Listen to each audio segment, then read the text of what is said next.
As pessoas que têm iniciativa são pessoas que sonham e que buscam uma realização. Então, o que a gente tem que tentar fazer nesse momento agora aqui é avaliar possibilidades e ir com a cara e a coragem. Se tropeçar e cair, levanta e vai em frente. Tantas pessoas que são hoje muito bem-sucedidas. É a história do Abraham Lincoln, né? Quantas vezes o cara tentou se candidatar a esse cargo público aí e que não conseguiu, mas ele chegou a presidente porque ele insistiu, ele persistiu e ele não desistiu. Então, insista, persista, não desista. Esse é a grande energia que move as pessoas que têm iniciativa, as pessoas que sonham e empreendem. Este é o Afiance Talks, seu podcast de negócios internacionais. Sou Radamés Parmegiani e entrevisto nomes de peso com trajetórias impactantes no mercado internacional. No episódio de hoje, contamos com a presença de Marcos Darrigo, presidente do Conselho de Administração da Entral, empresa pioneira na fabricação de reatores para lâmpadas fluorescentes no Brasil e atualmente trabalhando com drivers para LEDs. Com high school, pós-graduação e mestrado nos Estados Unidos, nosso convidado também estudou e participou de diversos congressos e seminários na Itália, Alemanha, Suécia, Espanha e França, nos surpreendendo com diversos desafios em sua trajetória pessoal e profissional. Ensina a importância de aprender o segundo idioma para galgar novos aprendizados. Marcos Darrigo, vamos lá, conte para nós qual que é a importância do profissional investir em viagens internacionais. Bom, Radamés, eu tô nesse caminho aí desde 90. Foi quando eu voltei do Rio e vim assumir a área comercial da Entral aí e, como eu sou homem de mercado, já estava vendo as possibilidades, né? Em 90 a China estava começando a se abrir. E, sem dúvida nenhuma, foi a abertura que nos propiciou darmos continuidade, né, ao nosso trabalho. Antes de falar, né, de China, eu quero dizer que, para quem está interessado em entrar nesse caminho, que é o único caminho hoje, né, esse outsourcing, porque o mundo quer comprar bem e barato, né? E nós, esse nosso Brasil varonil aqui, o custo Brasil inviabiliza qualquer maluco que queira botar uma empresa. Eu digo que nós somos malucos, que temos uma empresa há 72, vamos fazer 73 anos aí, tá? E passamos por várias fases. E o mercado externo, a concorrência lá fora, né? É aquilo que nos norteia para que caminho a gente vai seguir daqui para frente. Então, sem dúvida nenhuma, é fundamental a gente ter essa preparação para ir para o lado de fora. Como dizia meu pai, né, ir lá fora a pato e ganso, né, quer dizer, sem saber nada, né, sem dúvida é um caminho, mas é bom a gente se preparar para iniciar nesse mercado, iniciar nessa nova empreitada aí. Uma coisa que eu acho fundamental, para quem está nos ouvindo aí, tem que falar uma língua. Tem que falar inglês. O inglês é a língua mundial aí. Meus 2 sobrinhos fizeram comércio exterior aí. A coisa que eu falei para eles há, 15, 20 anos atrás, assim, vai aprender a falar chinês, sabe? Se tu puder te comunicar, né, e saber o que está acontecendo, é muito importante. Então, se alguém quiser aprender uma língua, né, quais são os mercados hoje emergentes aí? A China, que está aí, não é muito fácil a gente aprender a falar chinês. E a Índia, que também está se abrindo aí, né?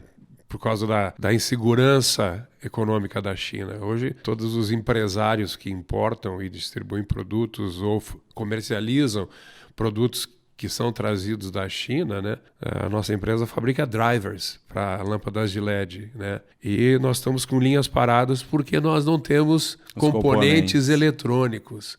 E isso não é só nós.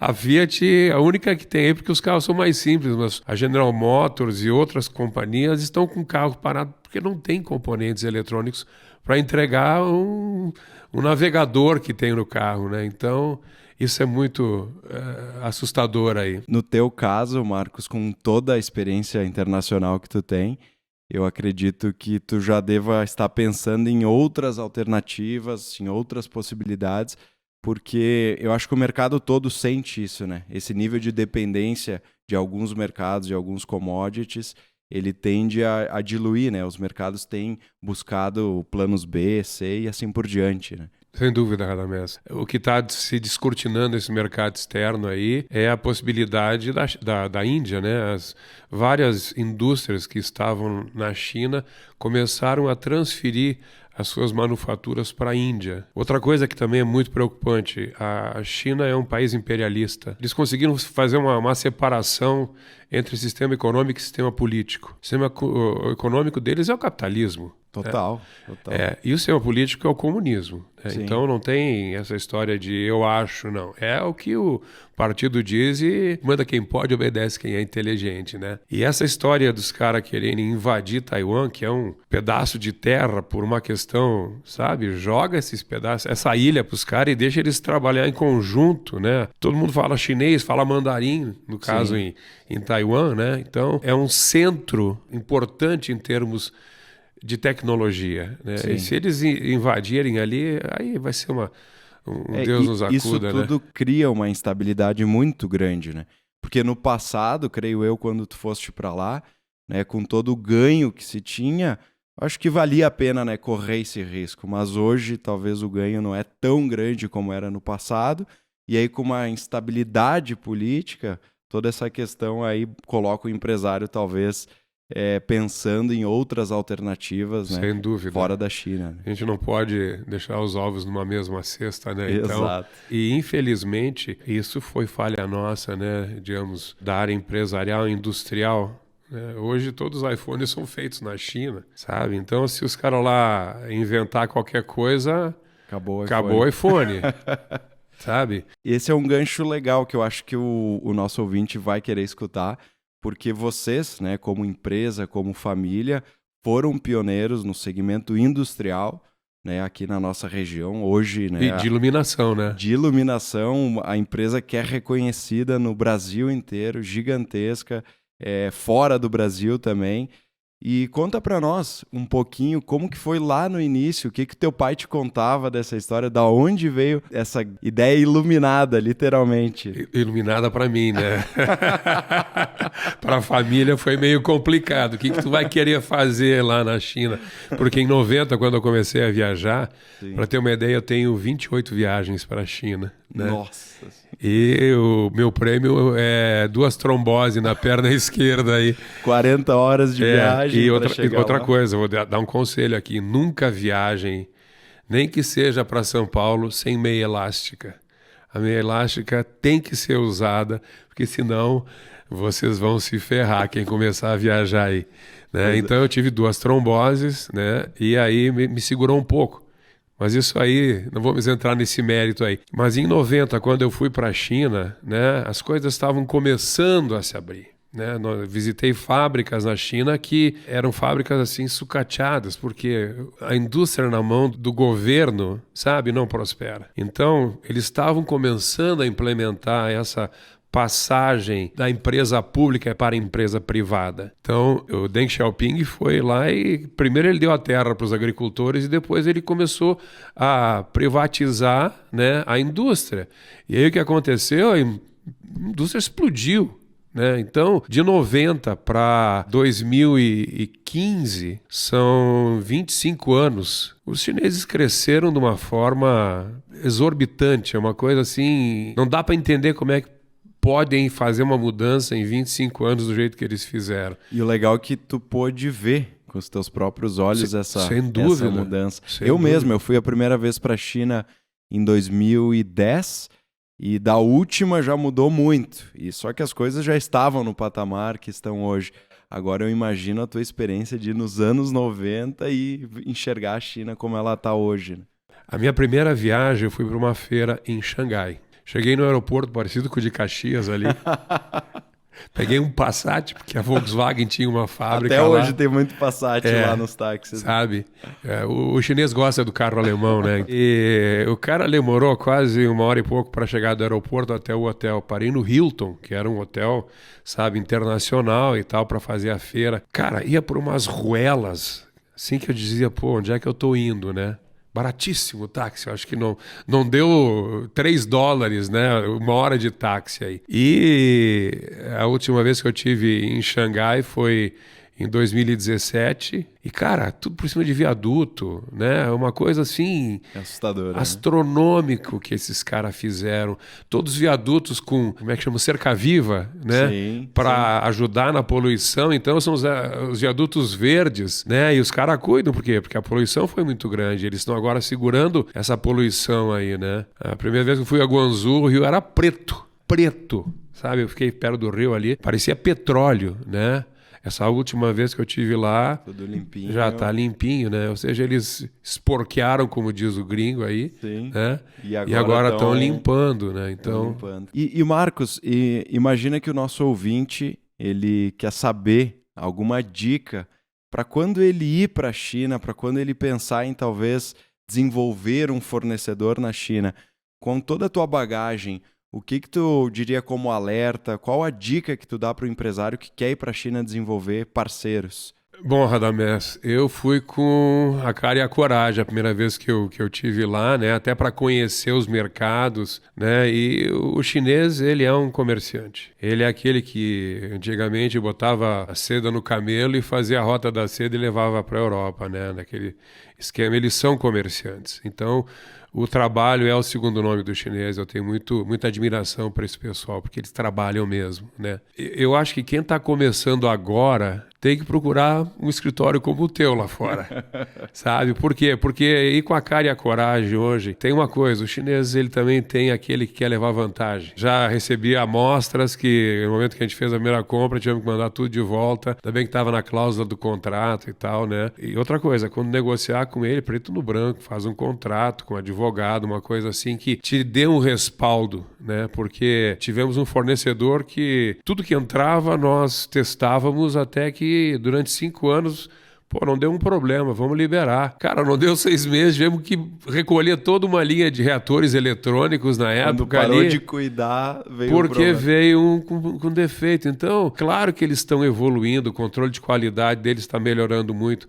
Mas tem muito aventureiro na China ainda, bicho. Por isso que eu acho que quem quiser fazer alguma coisa na China tem que buscar um background assim, de apoio, como no caso a tua empresa tem. Claro, claro. Deixa eu aproveitar, como eu sei que tu tem uma vasta experiência também no mercado americano, até de vivências por lá, viagens. Para quem analisa as duas grandes potências do planeta hoje, quais são as principais diferenças que tu sente assim, entre fazer negócios nos Estados Unidos e fazer negócios na China? Água para o vinho. Água para o vinho.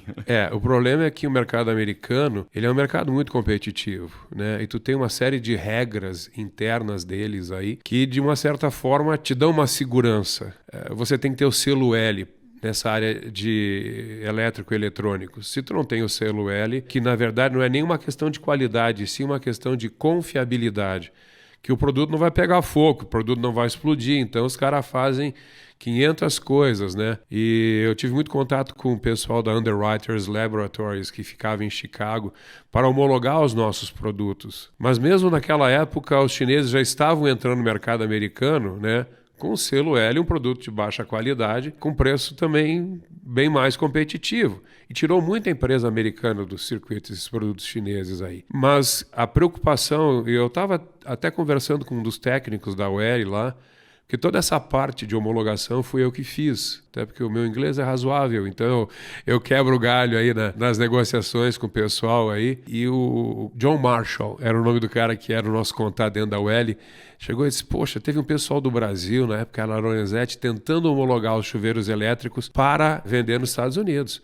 Nós não autorizamos, porque é possível que dê um problema de curto na resistência, não sei o que e tal. E eu disse assim, mas o Brasil só tem chuveiro elétrico, né? E nunca ouvimos ninguém dizer que um produto explodiu, que um produto pegou fogo, queima a resistência, aí troca a resistência. Ele chegou, a gente até fez uns testes de altura com relação a periculosidade, até que ponto que a altura teria que estar para não ter problema e tal. O aterramento que o cara podia estar no chuveiro com cano de metal e levar choque, toda essa preocupação dos caras, né? Ele disse assim, olha, até que Se não fosse a mania do americano, a gente podia até homologar. Então, tu não vê chuveiro elétrico nos Estados Unidos, né? Tudo é calefação, é um aquecedor de Passagem. Exatamente, gás e elétrico, né? Então... E aí, desse tempo para cá, eles cada vez mais botando restrições, né, com esses produtos chineses, em função de toda essa competição ali que se criou, né? Na verdade, Radamés, o americano não bota restrição, tá? O mercado é livre, é o livre comércio. Se tu tem um produto que está aprovado e tem as normas exigidas para comercialização, tá? Por quê? Porque underwriters laboratories são laboratórios que autenticam a qualidade do teu produto para não pegar fogo. Porque as casas nos Estados Unidos são feitas de papelão. Entende? Todas as casas, e eu acho que são certos. Por quê? Porque são uma estrutura de madeira com o gesso acartonado, né? Conforto térmico excelente. Perfeito, tanto para o frio quanto para o calor, né? Mas tu tem que cuidar, porque se alguma coisa der faísca ali, vai pegar fogo, porque é tudo madeira, né? Apesar de toda a preocupação de produtos anti-chama, coisas desse tipo. Mas o mercado americano hoje, né? Ele está, digamos assim, bem preocupante. Essa política de Partido Democrata, esse pessoal aí, está criando uma situação bem desconfortável para os americanos, que trabalhavam, ganhavam o pão nosso de cada dia, e hoje é mais fácil tu roubar $950 de produto que tu não vai preso, como está acontecendo na Califórnia, né? Então, isso aí é uma instabilidade muito grande. Tanto que a Tesla saiu da Califórnia e foi para o Texas, né? Que são republicanos. Então, é aquela história, né? Se tu vai trabalhar, bicho, vai ter alguém que vai querer te mamar, né? Só falta agora tentar taxar as exportações, porque para conseguir mais dinheiro para manter uma estrutura perdulária mastodôntica, né? Que é o nosso sistema governamental e político, né? Isso é bem complicado. Então, o mercado americano, em termos de livre comércio, cara, eu tenho que tirar o chapéu para os caras. Se tu é competente, tu consegue importar e exportar. Respondeu muito bem a minha pergunta, e aí eu levo ela para outro patamar agora, para um lado mais cultural, porque eu sei e eu respeito muito as conversas que eu tive contigo, porque eu sempre aprendo, né, Marcos? Tu realmente traz uma vivência, um conhecimento, uma cultura muito grande. E conta para nós um pouquinho, assim, de todos os países e lugares que tu teve, sei lá, o teu predileto, onde que o Marcos realmente tem um carinho especial aí pelo mundão. Radamés, eu não fui para a África e não fui para o leste europeu. Até porque o leste europeu começou a se abrir há pouco tempo, né? E a África, a não ser a África do Sul, né? Tu tá indo para uma coisa... E agora, José? Né? Eu fui para a Turquia, que é um lugar maravilhoso, fantástico. Eu nunca viajei em grupo. Eu sempre programei as minhas viagens. Viajei com a minha esposa, com passagem, com hospedagem, com locais para visitar, porque é um barato tu fazer um planejamento de uma viagem. Quando eu fui para a Turquia, eu digo, eu estou indo para o Oriente Médio. A gente fica bastante preocupado, porque são valores diferentes do nosso. E aí, tu chega num lugar desses aí sem saber como é que tu tem que agir, porque são outros valores. China, eles estão ocidentalizados de tudo que é jeito. Tu vai para Pequim, tu vai para Shenzhen, tu vai para esses lugares aí, né? É o esquema nosso aqui. E eles até fazem questão de tentar te ajudar com o parco inglês que eles têm, mas eles tentam te ajudar. Agora, tu vai para o Oriente Médio, tu não sabe, né, se tem que usar burca, se tem que não poder beber, todas essas histórias que estão ali. Então, quando surgiu a oportunidade de ir para a Turquia, que foi um passeio maravilhoso, eu até digo o seguinte, se alguém quiser conhecer um lugar fora do espaço do tempo, vai para Istambul, Capadócia, sabe? São lugares fantásticos. Pumakkale, são fantásticos, né? Mas eu fui com um grupo aqui de Caxias, justamente pelo receio, tá? E o gozado é que tinha 2 homens e umas 18 mulheres, um grupo de 20 pessoas. Foi muito, muito legal isso. E aí eu estava conversando com um guia que falava português de Portugal, né? É uma figura fantástica também, né? E eu comentei com ele assim, agora me escapou o nome dele, eu digo, fulano, eu fiquei bem preocupado de vir para um país árabe, que a gente não sabe o que vai encontrar e tal. Aí ele chegou e disse assim, senhor Marcos, nós não somos árabes. Nós podemos ser muçulmanos ou islâmicos, mas nós somos turcos. Olha só. O Bósforo ali separa, né, o Oriente do Ocidente, né? Sim. Então, é uma coisa assim fantástica, porque de um lado tu tá na Ásia e no outro lado tu tá na Europa. Tanto que querem fazer com que a Turquia entre pro mercado comum europeu. E acho que seria um ganho para todos eles, né? E a história que tem, sabe? Até o Dan Brown fez um filme, né, com as cisternas de Constantinopla, não, Istambul, né? Dos berços da nossa civilização. Constantinopla, porque o Constantino, né, transformou, aí foi dominado, né, e virou Istambul, né? Então, tem uma igreja maravilhosa que virou mesquita. Então, tem toda uma história, a tecnologia, sabe? É um negócio assim lindo, lindo. O mercado egípcio, o próprio mercado que tem mais de 4.000 lojas, é uma coisa fantástica. Que legal. Então, a Turquia é um lugar muito legal. Só fica atento porque tem essas pessoas que estão querendo tomar o poder, né? Então, esses caras muito radicais dentro da religião podem criar problemas, né? Espero que não façam isso, porque eu também estive no Egito, na Primavera Árabe, bicho, e eu fiquei 3 dias preso dentro do hotel. Não acredito. Porque eu cheguei... Tu estava lá durante... Eu estava lá. Cara, é uma história assim... Essa acho que todo mundo vai querer escutar. Por favor, conta pra nós. Essa história é fantástica. Mas aí, cara, vou precisar mais 1 hora de história para contar, porque foi uma epopeia. Foi um troço assim que, sabe? Eu digo, meu Deus, onde eu fui me meter? Quem assistiu de fora, e todo mundo lembra disso, foi algo fora da curva, né? É isso aí. O povo foi pra rua, destituiu o Mubarak, que era o ditador lá, o imperador, e, cara, foi uma coisa assim assustadora, cara. Tanques na rua, sabe? As pessoas se manifestando, fazendo passeata. E os caras lá não são santinhos, não. Os caras quebravam, os caras entravam e arrebentavam lá por causa dessa situação. E o Marcos de férias no Egito, louco pra ver as pirâmides no meio...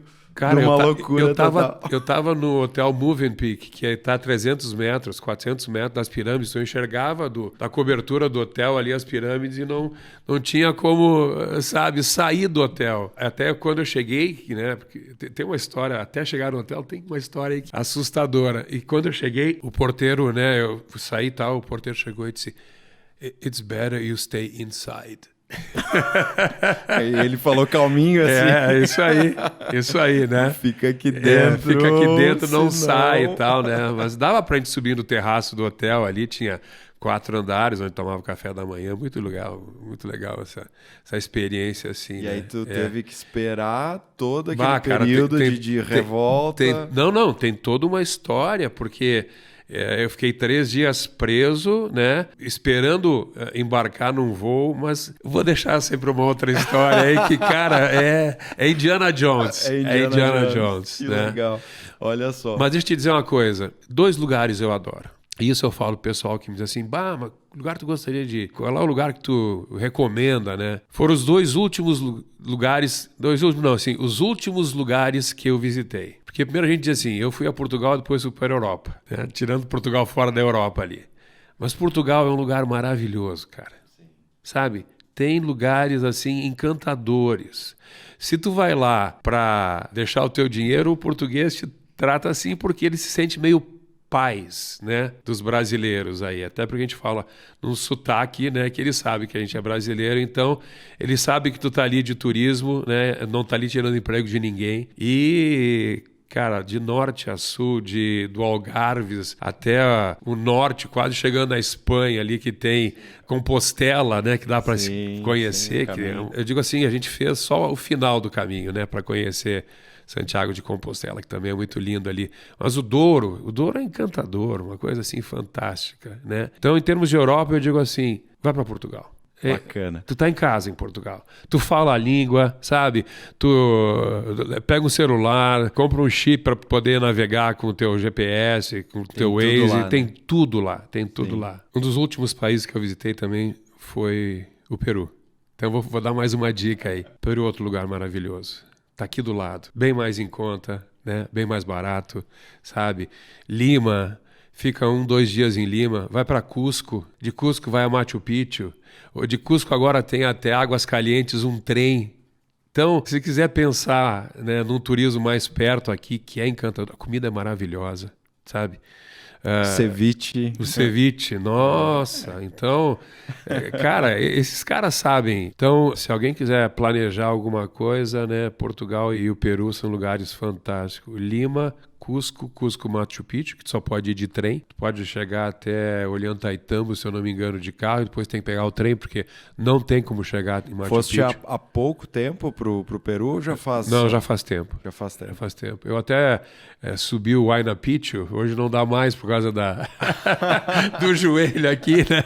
Naquela época ainda deu para subir legal. o Huayna Picchu. E é um lugar assim, de uma energia, cara. Olha. Esses locais, eu tive o prazer agora de ir pro México também, visitei algumas pirâmides lá e todas essas culturas e religiões latino-americanas. Parece que eles escolheram locais com uma potência energética muito forte para as construções, né? Não foi por acaso que eles construíram em determinados locais. E a gente sente isso, né? Quem tá lá sente que, opa, esse meio ambiente aqui transmite algo diferente. E eu acredito que nada é o acaso dentro desse lado místico, né, que existe na América Central e América do Sul aí. Mas aí, voltando pro mundo dos negócios, conta aí algum momento de dificuldade, né? Que é talvez os momentos onde a gente mais aprende no mundo dos negócios. Alguma crise, alguma situação que vocês passaram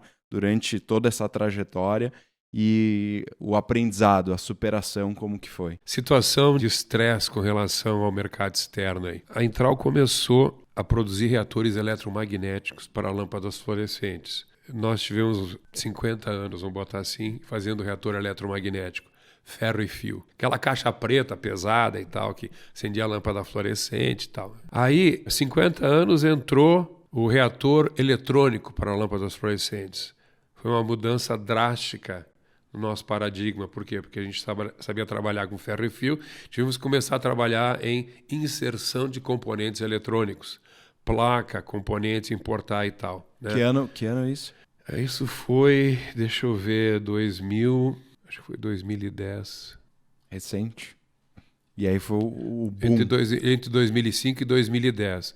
Aí ficamos nesse mercado. Isso aí foi, digamos assim, uma preparação para o LED. E nas viagens que eu fiz para a China, numa delas eu cheguei para o pessoal e disse, olha, gente, vamos começar a trabalhar no LED porque vai morrer, a fluorescente vai acabar. Não, porque o mercado fluorescente, não sei o que, cara, vai acabar, sabe? Nós temos que entender que a lâmpada, ela dura mais, é mais econômica, na verdade não é lâmpada, né? É um diodo, tanto que LED é Light Emission Diode. Então, eu comentei com o pessoal, e aí a gente meio que ficou se questionando se deveríamos entrar nessa área de LED, né? E começou, porque o LED, o reator do LED, né? Tu não pode ligar o LED no 110-220, tu tem que botar um reator, que mudou o nome para driver, que o driver é o motorista, né? Então, cada sistema de LED tem uma voltagem, tem uma potência. Então, o LED tem que trabalhar em 110 ou 220 para 1 watt até 500 watts, tu entende? Dependendo, então tu tem milhares de tipos de drivers para poder gerenciar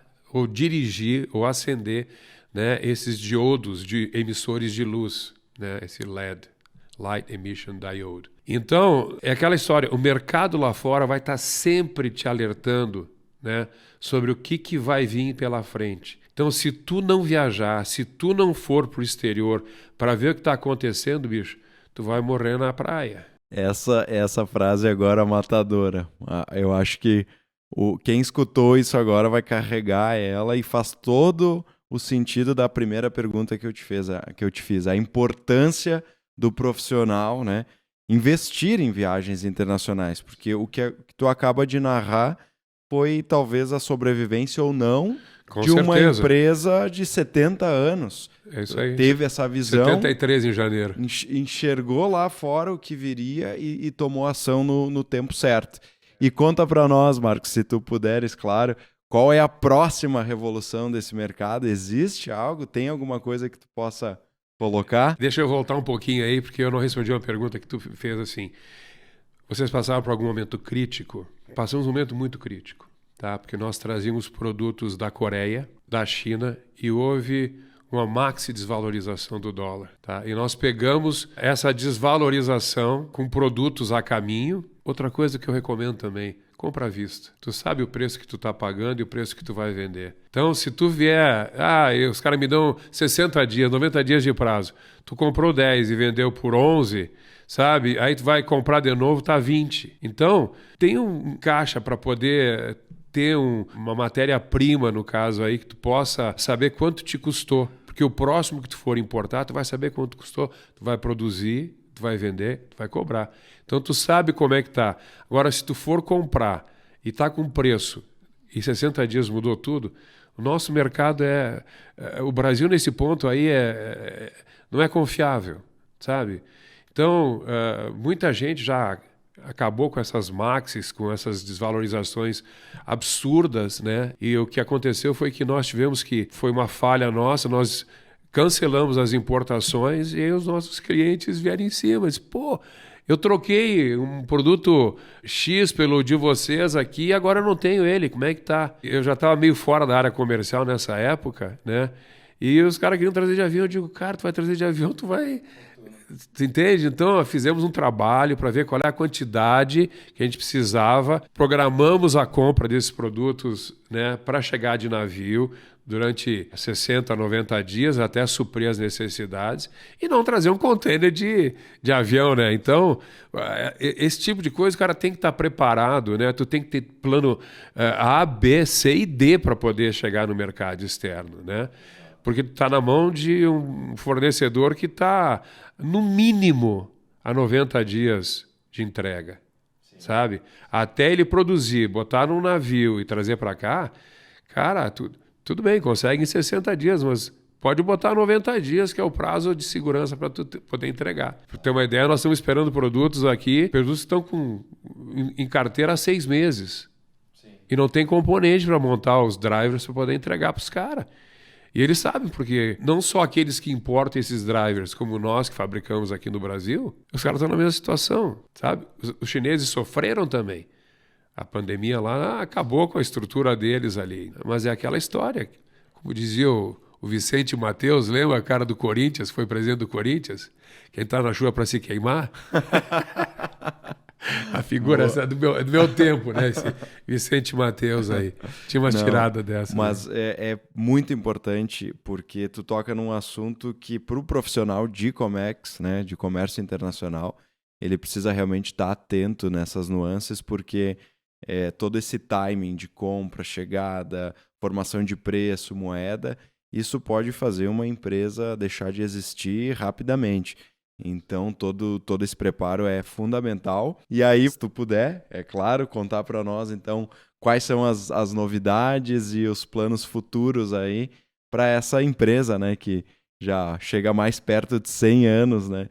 E é um orgulho para todos nós aqui da região e do Brasil inteiro. Radamés, eu estou na parte do conselho, né? A gente fez todo um trabalho de governança, a família saiu fora, colocamos um CEO profissional, porque a gente tem que saber a hora de, né, pendurar a chuteira. Né? Isso não quer dizer que tu não pode dar pitaco. E tu tem que estar atento, né, às coisas como estão acontecendo. Né? O grande negócio nessa área hoje é a energia. É aquela história, tu até pode andar a cavalo, mas se tu não tiver uma luz que acende na tua casa, se tu não tiver como ligar um refrigerador, né? Volta tudo. A idade da pedra, né? Sabe? Então isso é uma coisa bem preocupante. E essa área que está com uma evolução fantástica, que é a geração alternativa de energia, vamos botar assim, né? Porque sim, tem várias fontes. Exatamente, né? Então, até estava vendo uma reportagem sobre a utilização das marés, né? Que é outra forma de gerar energia limpa, né? Aqueles flutuadores que ficam mexendo dínamo enorme e tal, que nem as pás da energia eólica aí. Essa eu acho que é a grande realidade. E com o transporte, tudo isso agora voltando para essa área elétrica, né? Já visto os carros elétricos aí, o motor a combustão está com vida contada, né? Então, 5 anos, 10 anos. Na Europa já tem um projeto lá que em 2030 acaba a venda de carro a combustão. Então, a cada dia que passa pelo investimento, né, nós vamos descobrindo novas formas de geração e a armazenagem da energia. E o Elon Musk está no caminho certo, cara. Tá no caminho certo. Sabe? E eu acho que vocês também, porque tu menciona esse tópico e a gente encaminhando já para um encerramento, já que a gente falou tanto de China, há uns 10 anos eu tive o prazer de conhecer o CEO, o presidente de uma grande estatal chinesa, produtora de equipamentos fotovoltaicos, é como se fosse a Petrobras chinesa lá de equipamentos fotovoltaicos, e ele me falou uma frase que foi muito marcante, porque ele me disse assim, que a China ela perdeu a Revolução Industrial, né? A China não era nada. Depois a China perdeu a última grande revolução, que foi essa revolução das tecnologias da informação, dessa toda digitalização que aconteceu no mundo nos últimos anos, mas a China não iria perder a revolução da energia. Então, acho que fica essa mensagem aí, e que bom, né, que a Intral tá antenada nisso, porque eu também, como empresário, acredito que é uma fonte inesgotável aí para as próximas gerações conseguir empreender, conseguir gerar empregos e novas tecnologias nesse segmento, porque é o que, né, nós precisamos. A empresa e a humanidade precisa conviver com energias limpas, né? Considerações finais, Marcos. Eu gostaria que tu deixasse, então, uma mensagem para todo mundo que te escuta, muitos jovens empreendedores, muitos profissionais da área de comércio internacional. Deixa para nós aí uma mensagem final. O que tu deixaria de dica para esses profissionais, alguém que traz uma carreira tão brilhante como a tua, para conseguir evoluir nesse mercado tão grande, tão dinâmico como o nosso? Perguntinha safada essa aí, Radamés. Eu digo assim, existem 2 tipos de pessoas, os que têm iniciativa e os que não têm iniciativa.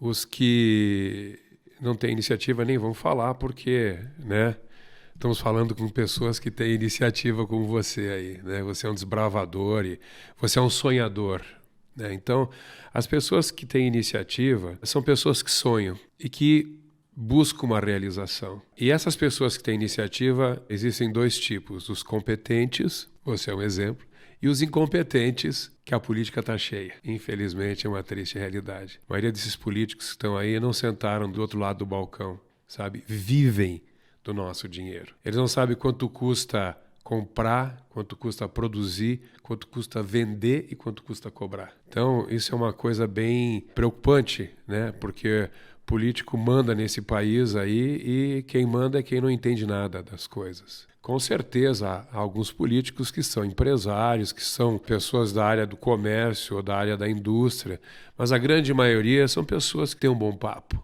E aí eles enrolam as pessoas e é que a gente acaba votando neles, sabe? Sem eles terem eu até digo aqui em Caxias, quantos vereadores conseguem ler um balanço? E uma das funções da Câmara de Vereadores é fiscalizar o Executivo. Então, tudo bem, vai botar um contador, vai fazer, sabe? Mas eu estou dizendo o seguinte, o que adianta tentar falar grego com quem não entende nada da língua? Então, assim, infelizmente, a gente está num momento bastante crítico da nossa existência, né, com relação a país. Está todo mundo preocupado com o que vai acontecer daqui para frente, né? Então, o que a gente tem que tentar fazer nesse momento agora aqui é avaliar possibilidades, tu entende? E ir com a cara e a coragem, sabe?